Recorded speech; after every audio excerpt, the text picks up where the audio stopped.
Hi friends, welcome back to our channel. దోమలు మనలో కొందరినే ఎక్కువగా కుడుతుంటాయి. ఎందుకనేది ఎవరికీ తెలీదు. పలానా రక్తం ఉన్నవారు, బ్లడ్ షుగర్ ఉన్నవారు, వెల్లుల్లి లేదా అరటి పండ్లను తినేవారిని మహిళను ఎక్కువగా కొడతాయని అపోహలు ఉన్నాయి. కానీ అసలు కారణం ఇవి కాదని తెలిసింది. మన చర్మం నుండి వెలువడే ఓ తరహా వాసన దోమలను ఆకర్షిస్తుందని నూతన పరిశోధనలో తేలింది. ఈ ఫలితాలు జనరల్ సెల్లో ప్రచురితమయ్యాయి. చర్మంపై కార్బోక్సిలిక్ యాసిడ్ స్థాయిలు అధికంగా ఉన్నవారికి దోమలు ఎక్కువగా ఆకర్షితమవుతాయని ఈ పరిశోధన తేల్చింది. చర్మంపై ఈ ఫ్యాటీ యాసిడ్స్ అధికంగా ఉండటానికి దోమలు ఆకర్షించడానికి మధ్య బలమైన బంధం ఉందని Rockefeller laboratory of neurogenetics and behaviour head Leslie Vosshall పేర్కొన్నారు.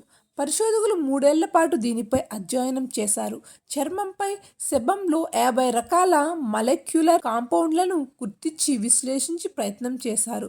దోమలు ఎక్కువగా ఆకర్షితులైన వారికి కార్బోక్సిలిక్ యాసిడ్ ఎక్కువగా విడుదలైనట్టు తెలుస్తోంది.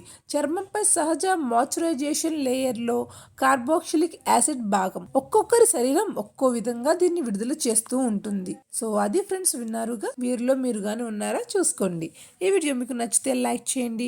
ఇటువంటి ఇంట్రెస్టింగ్ న్యూసెస్ కోసం మా ఛానల్ని సబ్స్క్రైబ్ చేసుకుని మా నుండి ప్రతిరోజు వచ్చే వీడియోస్ని మీ ఫోన్లో నోటిఫికేషన్ ద్వారా పొందొచ్చు. Thanks for watching.